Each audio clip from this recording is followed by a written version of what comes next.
Hello everyone, I am Anuj. I am preparing for banking exam. Let's do it together. तो आज मेरा IPS clerk का exam था। Third third shift का exam था। उसका ये रिव्यू वीडियो है। आज 3 सितंबर है 2022, आईपीएस क्लर्क का। तो उसका मैं रिव्यू देने वाला हूँ। मैंने कितना अटेम्प्ट करा, टोटल अटेम्प्ट कितने हैं, मेरे इंग्लिश में अटेम्प्ट कितने हैं, रीजनिंग में मैंने कितना अटेम्प्ट करा है। तो जैसा कि आप सब लोग जानते हैं कि रीजनिंग मेरा स्ट्रॉन्ग सब्जेक्ट है, तो मैं वहीं से स्टार्ट करूंगा, इंग्लिश से स्टार्ट नहीं करते हैं, ताकि मैं रीजनिंग में सब कुछ बता पाऊँ, है ना। रीजनिंग में मेरे पास बताने के लिए काफ़ी चीज़ें हैं और मैंने यहाँ पे नोट करके रखी भी हैं, जितना मुझे याद रह गया था। उन लोगों ने रफ शीट जो होती है बहुत जल्दी ले ली थी। मैं ट्राई तो कर रहा था कि रफ शीट लेके आ जाऊँ, लेकिन नहीं, जैसे एग्जाम खत्म हुआ वो लोग सर पे ही खड़े थे और उन्होंने रफ शीट ले ली मेरी। तो रीजनिंग में मैंने रीजनिंग में प्रॉपर 35 में से 35 अटेम्प्ट करा है। ठीक है, रीजनिंग में 35 मैंने अटेम्प्ट करा है। और टाइम बच गया था, करीबन करीबन 2 मिनट मेरे पास बच गए थे लास्ट में।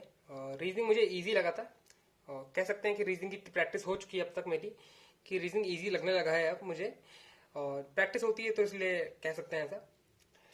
तो रीजनिंग की शुरुआत में ही एक आया था ब्लड रिलेशन। ठीक है, ब्लड रिलेशन आ गया था शुरुआत, फर्स्ट क्वेश्चन ब्लड रिलेशन का ही आ गया था। और ऐसा नहीं था कि इसमें 3 क्वेश्चन आए थे, एक ही क्वेश्चन इंडिविजुअल था, हमको बनाना था, उसके बताना था, रिलेशन बताना था। एक रिलेशन बन रहा था यहाँ पे, डी मान के चलो यहाँ पे कोई बंदा या बंदी है। उसके बाद उसका जो हस्बैंड या वाइफ होगा, इन दोनों का जेंडर नहीं पता था, इसका जेंडर पता था, तो इसका रिलेशन बताना था हमको ऐसे करके। तो सिस्टर इन लॉ और ब्रदर इन लॉ आंसर आ रहा था इधर, और मैंने तो ये टिक करा है। ठीक है, उसके बाद सीधे पजल आ गई थी, 7 पर्सन वाली पजल आ गई थी। 7 पर्सन को ऐसे करके नीचे, ऊपर से लेकर नीचे तक बैठाना था। एक मंथ वाली पजल थी, है ना। फ्लैट एंड फ्लोर वाली पजल थी, तो 3 पजल ऐसे हो गई। एक 6 पर्सन की ऑर्डर रैंकिंग थी, ये भी काफी अच्छी थी। अल्फा न्यूमेरिक सीरीज आई थी हमारे में, सिलॉक्स आया था, इनक्वालिटी आई थी। एक नंबर आया था, ये ऐसे करके एक नंबर आया था, इसमें कुछ चीजें हमको परफॉर्म करनी थी, उसका तो आंसर बताना था। अब मुझे वो चीज याद नहीं आ रही है, या तो इसमें काउंट करना था या फिर ऑड इवन में कुछ ना कुछ करना था। मुझे चीजें याद नहीं आ रही हैं कि क्या करना था। एक वर्ड को बैकवर्ड और फॉरवर्ड काउंट करके बताना था, और उसमें मेरा आंसर शायद ये वाला मेरा क्वेश्चन गलत हो सकता है, क्योंकि मुझे इसका मैं जब बाद में क्वेश्चन नोट डाउन कर रहा था तो कुछ ऐसा ध्यान आ रहा था। आप लोग कमेंट बॉक्स में बता देना कि बैकवर्ड और फॉरवर्ड में क्या आया था। जहां तक मुझे याद है, मुझे इतना याद है कि 20, 18, 16, 15 ऐसा करके कुछ था, और 16 से 18 भी बन रहा था एक, 16 से 15 से 16 भी बन रहा था एक। यहाँ पे कोई एक टर्म मिसिंग है, और मैंने 15, 16, 18 करके ये तीसरा नहीं लिया था, तो मैं 3 मार्क करके आया हूँ। और काफी लोग कह रहे थे कि मतलब 3 से ज्यादा है, तो इसके बारे में मुझे कंफर्म नहीं है, बाकी सारी चीजें मैं यहाँ पे कंफर्म बता दूंगा आपको। तो 7 पर्सन वाली पजल में आ जाते हैं। तो कुछ ऐसी पजल बनी थी, और यही एग्जैक्ट यही आंसर है। ठीक है, ई पहले है, फिर सी, एफ, सी, डी, जी, ए, बी। तो कुछ ऐसे दे रखा था इन्होंने यहाँ पे कि ए जो है इमीडिएट अबव है बी के, और बी और सी के बीच में 3 लोगों का गैप है। ठीक, और सी का इमीडिएट नेबर डी है। अब डी कहीं भी बैठ सकता है, डी यहाँ भी बैठ सकता है या डी यहाँ भी बैठ सकता है। डी को 2 छोड़ के ई है, ई इमीडिएट अबव है एफ के, और एफ के नीचे आएगा जी। तो ये कुछ क्वेश्चन था ऐसा पूरा, और ऐसे करके बन रहा था। वैसे पॉसिबिलिटी में एक और पॉसिबिलिटी, मतलब ये पॉसिबिलिटी मेरी तुरंत नहीं बनी थी, और ये क्वेश्चन मुझे इतना ध्यान है क्योंकि मैंने इसे शायद 3 बार ट्राई करा है। पहली बार में नहीं बन पाया था, मैंने इसे स्किप कर दिया है। ठीक है, आप समझ रहे हो ना, स्किप कर दिया। ये सेकंड मतलब फर्स्ट पजल थी जब मैंने अटेम्प्ट करा था। तो यही मैं काफी बार बताया हूं मैं अपने वीडियो में, कि आपको जब पजल या फिर ना आया करे या फिर कहीं अटक जाया करे, तो आप इसको स्किप कर दिया करो। स्किप करना काफी इंपॉर्टेंट होता है। ठीक है, ईगो पे ले लोगे तो फिर सारा टाइम यही वेस्ट चला जाएगा। तो मैंने स्किप कर दिया था, और इसको सबसे लास्ट में करा था, और अटेम्प्ट हो गया था। तो जब मान के चलो, जब ए से स्टार्ट हुआ तो सब लोग यहीं से स्टार्ट करेंगे, ए और बी, फिर 1, 2, 3 छोड़ के सी यहाँ बैठा लेंगे, फिर डी यहाँ बैठाएंगे, तो 2 छोड़ के ई नहीं बैठ पाएगा, तो डी यहाँ बैठा लेंगे, 2 छोड़ के ई यहाँ आ जाएगा, एफ यहाँ आ जाएगा, तो जी के लिए एक जगह ये बसती है। तो यहीं पे हमारी पजल गलत बन जाती है, और मैं ए बी को और एक बार और ऊपर भी ले रहा था। ठीक है, तो पजल ऐसे करके बन नहीं पाती, डी को मैंने इस बार इधर ले लिया था। तो पहली बार में नहीं बन पाई थी, लेकिन सेकंड टाइम में बन गई थी जब मैंने ए और बी को नीचे लिया था। ठीक है, तो कुछ ऐसे करके पजल बनी है, और एकदम सही पजल है ये, जहां तक मुझे याद है। कोई ऐसा कोई दावा कर नहीं सकते। ठीक है, उसके बाद मंथ वाली पजल मंथ वाले पजल आ जाती है। इसमें इंटरेस्टिंग पार्ट ये है कि मंथ में फरवरी अप्रैल दे रखा था, जो कि इवन नंबर डेज, जो मतलब 31 से लेस डेज आते हैं, उसके जितने भी डेज थे सब 31 थे। जहां तक मुझे याद है वो सारे 31 थे। मई, जून, अगस्त, अक्टूबर, दिसंबर सब 31 वाले डेज थे। ठीक है, इसमें एस सबसे ऊपर था, क्यू सबसे नीचे था, पी को इवन नंबर पर बैठाना था, ये पहली स्टेटमेंट थी, पी को इवन नंबर पर बैठाना था, तो पी से दो चीजें बन रही थी, पी इधर पी इधर, पी के ऊपर जितने और आर के नीचे भी उतने ही बैठेंगे, ठीक है, ऐसे रिलेशन था। और फिर था कुछ यू के जस्ट नीचे टी था, या फिर इतना मैं भूल रहा हूँ, लेकिन एस सबसे ऊपर था, क्यू सबसे नीचे था, और पी जस्ट उसके ऐसे था और आर इधर था। ये इतना मुझे ध्यान है, ठीक है। तो आप लोग कमेंट बॉक्स में बता देना कि पता ये ठीक ठाक बनी है कि नहीं बनी है इसमें। और लेकिन हाँ, इसमें क्वेश्चन काफी अच्छे आए थे, क्वेश्चन नॉट ट्रू वाले भी आए थे कि नॉट ट्रू बताओ कौन सा वाला है, ठीक है। इस वाले में आया था, एक क्वेश्चन आया था नॉट ट्रू वाला, तो उसमें ओनली बी वाला जो था वो राइट आंसर था, ठीक है। उसके बाद हम यहाँ पे आ जाते हैं, 6% ऑर्डर रैंकिंग वाली पजल थी, ये भी बहुत आसानी से बन गई थी, लेकिन इसमें कुछ वैल्यूज भी दी गई थी कि जो सेकंड लोएस्ट है उसकी वैल्यू 320 है, और ये 400 क्वेश्चन में आया था, है ना, ये 400 क्वेश्चन में आया था, ये सबसे ऊपर था जहां तक मुझे याद है, इतना याद नहीं कर पा रहा हूं मैं, ठीक। कुछ ऐसा की एक पजल थी। एक पजल और थी जिसमें आपको मंथ मंथ नहीं, फ्लैट एंड फ्लोर वाली पजल थी, 4 4 3 2 1 करके ये थे, दे रखे थे, फ्लोर दे रखे थे, और पी क्यू फ्लैट्स थे, ठीक है। तो ऐसा करके बनी थी, इसमें भी दो पॉसिबिलिटी में आसानी से बन गई थी पजल, ठीक है, दो पॉसिबिलिटी में आसानी से पजल बन गई थी ये। तो ओवरऑल कह सकते हो कि रीजनिंग का जो पेपर था वो इजी पेपर आया था, इजी टू मॉडरेट कह सकते हो आप लोग, अगर कहना चाहो तो, अगर आप क्वेश्चन को कंसिडर करो तो, क्योंकि क्वेश्चन काफी अच्छे आए थे इसके, जो क्वेश्चन होते हैं ना, इफ एल्स वाले जो क्वेश्चन होते हैं, या फिर इसमें नॉट ट्रू वाले क्वेश्चन थे, इसमें काफी ऐसे क्वेश्चन थे जो गाइडली पे आपको दिख सकता है ना, गाइडली के अगर मॉक टेस्ट लगाए आपने तो उनके जो ऑप्शंस होते हैं हमेशा ही ट्रिकी होते हैं, तो कुछ वैसे करके एक आध दिख गया था मुझे, ठीक है। तो ये तो पूरा फुल रीजनिंग का मेरा था, और कह सकते हैं कि 95% एक्यूरेसी है, एक आध में गलत मान सकता हूँ, सारे वर्ड वाले को गलत मान सकता हूँ मैं, बाकी मैंने अच्छे से एक्यूरेसी से इसको अटेम्प्ट करा है। हो सकता है तो एक दो गलत जा सकते हैं, लेकिन अब देखेंगे जब रिजल्ट आएगा तब, ठीक है। तो कौन सेक्शन में आते हैं, कौन सेक्शन में क्या था, कौन सेक्शन मुझे काफी मॉडरेट लेवल लगा, ठीक है, मॉडरेट लेवल मैंने लिख भी रखा है वैसे तो। सिंप्लीफिकेशन आई थी 10 से ज्यादा ही आई थी, अब मुझे याद नहीं आ रहा क्योंकि मैं करता चला रहा था और सिंप्लीफिकेशन खत्म ही नहीं हो रही थी, लास्ट के जो 15 क्वेश्चन बचते हैं ना, तो उसमें सिंप्लीफिकेशन थी, और लास्ट में ही सिंप्लीफिकेशन के बाद कोई एक अच्छे क्वेश्चन थे, अर्थमेटिक क्वेश्चन थे, हाँ अर्थमेटिक क्वेश्चन थे, तो सिंप्लीफिकेशन 10 से ज्यादा आए थे। मिसिंग नंबर सीरीज आई थी, मिसिंग नंबर सीरीज भी अच्छी खासी थी, कुछ न्यू पैटर्न भी दिखे थे मुझे लग रहा है, 51 था, फिर 19 था, फिर 51 था, फिर 19 था, फिर ऐसा करके 51 था, और ये माइनस माइनस माइनस थोड़ा सा गैप था ये, जहां तक मुझे याद आ रहा है वो यही था।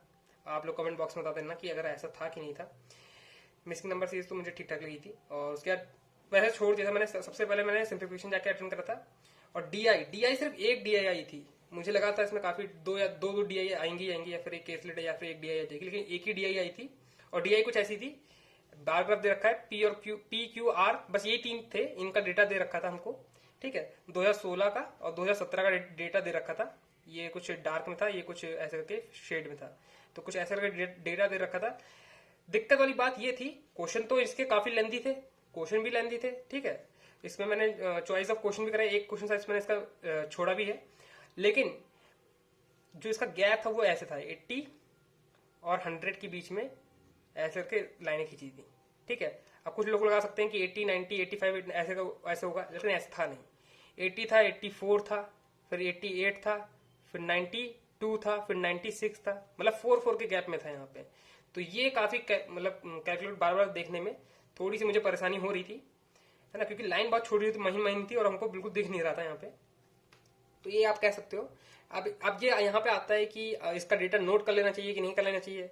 अब वो डिपेंड करता है, क्योंकि क्वेश्चन जो थे वो प्रेजेंट में थे ही नहीं, वो ऐसे थे, जेड में कुछ डेटा दे रखा है, आप जेड का डेटा बताओ कंपेयर टू बी से 20% लेस 20%, है ना, ऐसे का डेटा दे रखा था। क्वेश्चन अच्छे खासे इसके लेंथी आए थे। उसके बाद अर्थमेटिक के क्वेश्चन आए थे। अर्थमेटिक के क्वेश्चन तो मैंने ज्यादा अटेम्प्ट भी नहीं करे हैं इसमें, ठीक है। तो ये सोच रहा था इसमें 30 प्लस अटेम्प्ट कर दूं, लेकिन मेरे इतने हो नहीं पाए थे। मैथ में मैंने अटेम्प्ट करे हैं 25। आप कह सकते हो कि हाँ यार मैथ में बहुत कम अटेम्प्ट हो गए हैं, 25 तो मैं सोच भी नहीं रहा था, 30 तो मैं मान के चल रहा था, लेकिन यार 25 ही हो पाए। मैं चाह रहा था कि एक्यूरेसी में 100% बना के चलो, इसलिए मैंने 25 तक अटेम्प्ट करे, जो मुझे ठीक ठाक लगे। एक मैंने सिंप्लीफिकेशन भी छोड़ दिया है, मैं यहाँ पे लिख के दिखा देता हूँ वो सिंप्लीफिकेशन था क्या। वो सिंप्लीफिकेशन था 500 -21 into 8 plus X is equal to 372। ठीक है, तो ये वाला सिंप्लीफिकेशन मैंने 3-4 बार करा और इसका आंसर नहीं आ रहा था, क्योंकि ऑप्शन में 40 था, 55 था, 50 था, ठीक है, 35 था, और मेरा आंसर 60 में आ रहा था। वो क्यों आ रहा था, मुझसे गलती हो रही थी बार बार, मैं 372 को बार बार इधर ले जा रहा था। ठीक है, मैं ध्यान ही नहीं दे रहा था, 372 को इधर ले जा रहा था, ये तो 168 हो जाएगा, 168 और 372 को मैं ऐड कर रहा था, और इसको ऐड करने के बाद 540 आएगा, और मैं बार बार यहाँ पे 40 तो लिख रहा था, लेकिन इसको भी मैं 40 कैलकुलेट कर रहा था। ठीक, कैरी नहीं काउंट कर रहा था, और फिर इसका गैप 40 होना था, लेकिन मैं यहाँ बार बार देख रहा था, इसलिए मैं इस क्वेश्चन को छोड़ दिया। करीबन एक से 1.5 मिनट मैंने इसमें टाइम वेस्ट करा है। लास्ट में भी जाके इसको भी अटेम्प्ट करने का एक बार और ट्राई करा था, लेकिन फिर मैंने छोड़ दिया। मैंने सोचा कि अब ये होता है ना कि एक क्वेश्चन आप लीव कर दो, उससे अच्छा एक क्वेश्चन आप गलत करो, उससे अच्छा होता है उस क्वेश्चन को लीव कर दो। तो यहाँ पे जो मैथ वाला पार्ट होता है वो खत्म हो जाता है हमारा। फिर आता है लास्ट में, एकदम लास्ट में आता है इंग्लिश वाला पार्ट। अब इंग्लिश वाले पार्ट में सबसे लास्ट में इसलिए एक्सप्लेन कर रहा हूँ क्योंकि मेरी भी इतनी अच्छी नहीं है, और हो सकता है कि कुछ गलतियां हो जाए मेरे इसमें और बताने में भी हो जाए, इसलिए मैं इसको लास्ट में कंसिडर करता हूँ। ठीक है, एड रिडक्शन के सबसे मैंने फर्स्ट शिफ्ट का भी रिव्यू देखा था, सेकंड का तो नहीं देखा था, फर्स्ट का देखा था। फर्स्ट में कोई भी एरर डिटेक्शन वाले क्वेश्चन नहीं आए थे। ठीक है, और सेकंड वाले पता नहीं आए कि नहीं आए थे, आप कमेंट बॉक्स में कमेंट कर सकते हो। थर्ड शिफ्ट में एरर डिटेक्शन दिख गया, जिसका मुझे डर था, और मैंने देखते ही उसे छोड़ दिया। पहले 5 क्वेश्चन एरर डिटेक्शन के आए थे, मैंने उसको देखते ही लीव कर दिया। ठीक है, बिल्कुल रिस्क नहीं लेने का मेरे को इस बार। उसके बाद 5 क्वेश्चन आए थे पैराजम्पल के, आप ऐसा कि 4 बड़े बड़े सेंटेंस लिखे थे, आपको उसको रीअरेंज करना था। पहले वाले का तो आंसर नन ऑफ दीज ही आ रहा था मेरे हिसाब से, तो पहले मतलब 5 में से किसी एक का तो नन ऑफ दीज आ रहा था, इतना मुझे याद है, क्योंकि उसका सेंटेंस बन ही नहीं रहा था। ठीक है, आप कमेंट बॉक्स में बताना कि था कि नहीं था, है ना। फिर 7 फिलअप्स आए थे, फिलअप भी ठीक ठाक थे। इसमें हो सकता है तो एक आध गलत हो सकता है मेरा, अब मुझे इतना बिल्कुल याद नहीं आ रहा है कि क्या फिलअप थे। ऐसे था ए बी, अब ए की जगह क्या आना चाहिए, बी की जगह क्या आना चाहिए, है ना। फिलअप्स थे, क्लोज टेस्ट आप कह सकते हो। फिर आरसी आई थी, आरसी काफी इंटरेस्टिंग आई थी, और कोई भी आरसी का क्वेश्चन था वो एकदम डायरेक्ट क्वेश्चन था ही नहीं। ठीक है, आपको पढ़ के अच्छी तरह पढ़ के, मतलब जो क्वेश्चन पूछे गए थे वो काफी मतलब घुमा के पूछे गए थे। डिफिकल्ट तो नहीं कह सकते, लेकिन घुमा के पूछे गए थे। इसमें एक लड़के की कहानी बताई थी, मोमो करके नाम था उस लड़के का, अब याद नहीं आ रहा मोबो था कि मोबो था। वो एक किसी शहर में रहता है, वो एक शहर एक आइलैंड टाइप में है, और वहां पे समुद्र की लहरों से प्लास्टिक का कचरा आ जाता है ना। तो प्लास्टिक का कचरा उसकी कोस्ट लाइन पे आ जाता है, ज्यादातर लोग कोस्ट लाइन पे ही रहते हैं।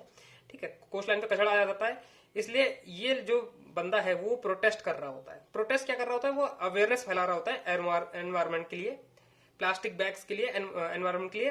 एक टाइप से रैली जो वहां पे मैराथन होती है ना, मैराथन कंडक्ट कराई जाती है, उसमें सब लोग काफी लोग भाग लेते हैं। ठीक है, तो उसमें वो ये जो बंदा है वो भी भाग लेता है, और लास्ट में जब मैराथन खत्म हो जाती है तो पेपर बैग होते हैं, प्लास्टिक बैग होते हैं, जो भी कचरा होता है वो ये उठाता है और एक अवेयरनेस फैलाता है। ठीक है, तो इसमें 2 वर्ड्स थे, एक जेंटल था, जेंटल का अपोजिट मीनिंग बताना था, एक ड्राइंग था, ड्राइंग का एक सिमिलर मीनिंग बताना था। तो ड्राइंग तो इस सेंस में यूज करा गया था कि क्राउड को ड्रॉ करा है किसी चीज में, मतलब ड्राइंग मतलब कलेक्ट करना, है ना। तो इसका तो एक अट्रैक्शन था, सिमिलर मीनिंग में अट्रैक्शन मैंने मार्क करके आया हूं। और जेंटल का था हार्श। ठीक है, हार्श था ऑप्शन में, तो जेंटल का अपोजिट तो हार्श ही होगा। तो जेंटल तरीके से वो एक्सप्लेन कर रहा था कि प्लास्टिक बैग्स को, मतलब अवेयरनेस फैला रहा था एक टाइप से। तो इसमें काफी सारे क्वेश्चन पूछे गए थे आरसी में, तो काफी अच्छा था। इसमें उसने प्लास्टिक की हैट पहन रखी है सर पे, है ना, जो प्लास्टिक की बोतलों से बनी हैट पहन रखी है, चोगा पहन रखा है। ठीक है, तो ये क्वेश्चन में ये पूछा गया था उसने कि क्या क्या चीज उसने मतलब इसमें से कौन कौन सा ट्रू है। तो इसने हैट पहन रखी है, चोगा पहन रखा है। ठीक है, मैराथन में भाग लेता है, और गले में एक प्रोटेस्ट का साइन चिपकाता है। तो ये वाला जो पॉइंट था ये गलत था, प्रोटेस्ट वाला साइन कोई भी गले में नहीं, ये हैंगर मतलब टांगता नहीं है। तो ये वाला पॉइंट जो था मुझे लगा ये गलत है। ठीक है, बाकी अब इंग्लिश में ऐसा होता है ना कि मेरे पॉइंट ऑफ व्यू से वो सही होता है, आपके पॉइंट ऑफ व्यू से वो गलत हो सकता है, और फिर एग्जामिनर के पॉइंट ऑफ व्यू से वो दोनों क्वेश्चन गलत हो जाते हैं। तो कुछ ऐसा था। तो इंग्लिश में मैंने एकदम सेफ अटेम्प्ट करा है 24। अब इसमें कितने सही जाते हैं कितने गलत जाते हैं, तो मिला के आप समझ सकते हो कि 84 मेरा अटेम्प्ट था, और मेरा टारगेट भी 85 था। अगर आपने वीडियो देखी होंगी तो टारगेट मेरा 85 अटेम्प्ट था, तो उसी के अप्रोक्स अटेम्प्ट गया है मेरा। बाकी मैं अपनी एक्यूरेसी को 90% तक कह सकते हो कितनी है, बाकी नॉर्मलाइजेशन देखते हैं कितना हमारा साथ देता है कि कितना हमारा खिलाफ हो जाता है। ठीक है, ये कुछ तो आज का ये पेपर था। और मैथ में देखा है कि सब शिफ्ट में मैथ में बच्चों ने यही अटेम्प्ट करे हैं, 28 से लेकर 35 33 तक ऐसे अटेम्प्ट करे हैं। रीजनिंग में तो सबने 35 अटेम्प्ट करे ही होते हैं, क्योंकि रीजनिंग सबकी अच्छी होती है ज्यादातर लोगों की। तो ये कुछ आईपीएस क्लर्क का 2022 का एक शिफ्ट का थर्ड शिफ्ट का रिव्यू था, जो 3 सितंबर को हुआ था। ठीक है, तो आप बता देना इसमें से कौन कौन से क्वेश्चन आपके शिफ्ट में आए थे, और जो जो मैंने क्वेश्चंस पूछे उसके आंसर जरूर दे देना कमेंट बॉक्स में। ठीक है, तो आज के लिए इतना ही, मिलते हैं आपको नेक्स्ट वीडियो में। अब हम लोग मेंस की तैयारी करेंगे, ठीक, आरआरबी का। अब आरआरबी के क्वेश्चंस के जो आरआरबी की पजल्स होंगी, उसकी मेंस लेवल की जो पजल होती है उसको कैसे सॉल्व करा जाता है, उसकी हम लोग तैयारी करेंगे अब। ठीक, तो वीडियो आती रहेंगी, आप लोग देखते रहना। And that's all for today. I will meet you guys in next video. Till then, work hard and stay motivated. Thank you guys for watching.